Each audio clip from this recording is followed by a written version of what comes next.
Hello, I'm just going to record this and I'm probably not even going to edit it because I just need to get this out of my brain and off my chest. And this is a bit of a spicy take and I would like to discuss it more with people. And to be clear, this has mostly come from me.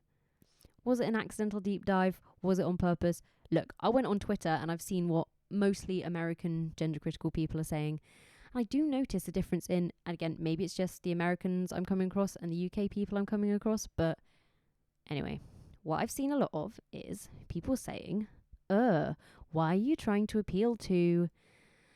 And then it will generally be a person who believes in the concept of true trans in some kind of way, or it'll be, any variety of thing that people who are gender critical, but not necessarily feminist, it'll be something that they're annoyed by. And I think seeing this quite a lot, in conjunction with some other stuff I'll talk about, has made me realise, and I totally understand the criticism that I might get for this. And I do draw certain lines in the sand around, I'm not promoting the sex industry in any way, not happening. But I would work with total lib femmes on certain issues. I would.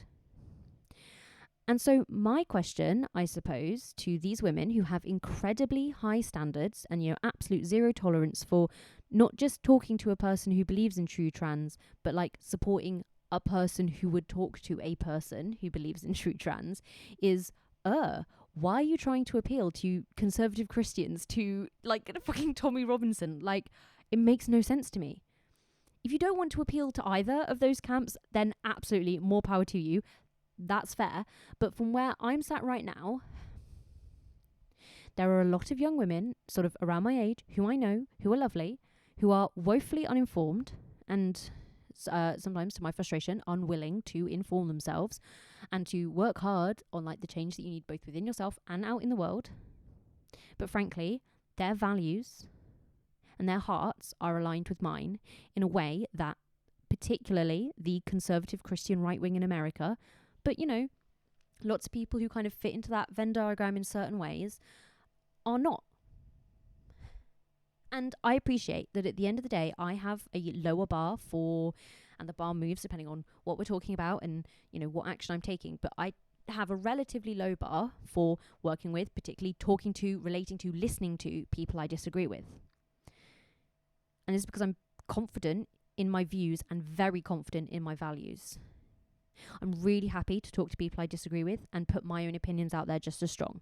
For instance, I signed up to do Women's Rights Network in the UK, and they said to me when I was signing up, just so you know, there's people from all over the political spectrum with all sorts of views here. Is that okay with you? And I said, that's fine. But, if they're going to spout their Tory take on something, I'll give them my lefty opinion back. But, WNRN has, got specific things it's looking into, specific actions that you need to assist with, freedom of information requests, that sort of stuff. But yeah, that's my point, is that that's fine if those right-wing women want to give their opinions loudly. I'll just give mine back. I'm totally fine with that. I also don't mind if other women out there do have incredibly high bars of ideological or political similarity for who they'll work with, talk to, engage with, listen to, all of that. And I also don't mind, there's loads of women whose bar is way lower than mine.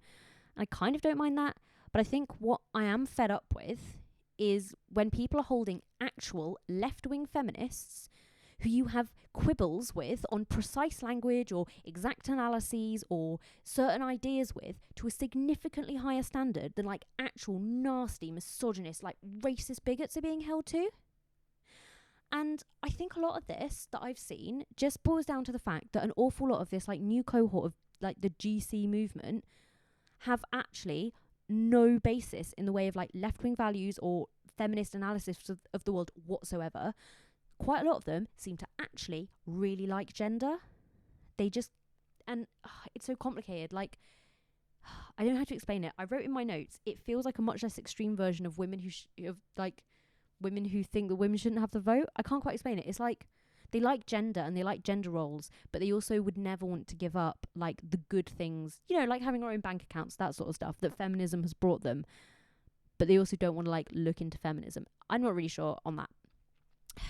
Anyway, I've linked to below an interesting chat about this with Julie Bindel and Helen Joyce. And I think I generally agree a lot more with Julie Bindel, but I can't argue when it comes to Helen Joyce's pragmatism. And I guess added to that as well, I do see a lot of like, oh, I'm so fed up with all these women in the academy, like these academics and journalists need to sit down and shut up. And I'm going to be honest, like, okay, maybe they don't have the most hardline views on, like, say, the concept of true trans or whatever. But number one, I've got patience for these women to learn and change. So, for instance, really clear example, Helen Joyce, 3 years ago, really happy to use people's preferred pronouns. She doesn't now. So that's a big part of it. I think people need just time to read and learn and like just get more understanding or different understanding of things. But I think the thing that pisses me off is like those women who do those more academic talks have given me so much. They've made me understand things in a way that I wouldn't have before. And it's fine if you disagree with these women, but just to go, meh, chuck it all out because like Judith Butler is also an academic is ridiculous. Like, trans people are out having their protests all day, every day. So should we throw out all the boots on the ground protests as well? Like, I think we need it all. I don't think just the academics are going to solve this. I don't think just the journalists are going to solve it, just the scientists, just the normal women on the ground. Like, we need everything. I really don't like, it comes from both camps, like people dismissing other parts of it. Anyway, my final opinion is, and like where I've come to is like, who's setting the agenda? Is it left-wing feminists? Then that's great. I really love that. And I don't care too much who pitches in to help with that.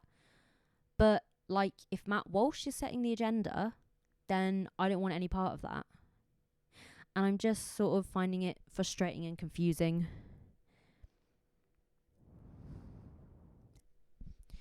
Anyway, I'd love to hear what people think about this, because a big part of this is also that like I know what I think, but also I'm spiraling down, you know, the more I learn, the less I know.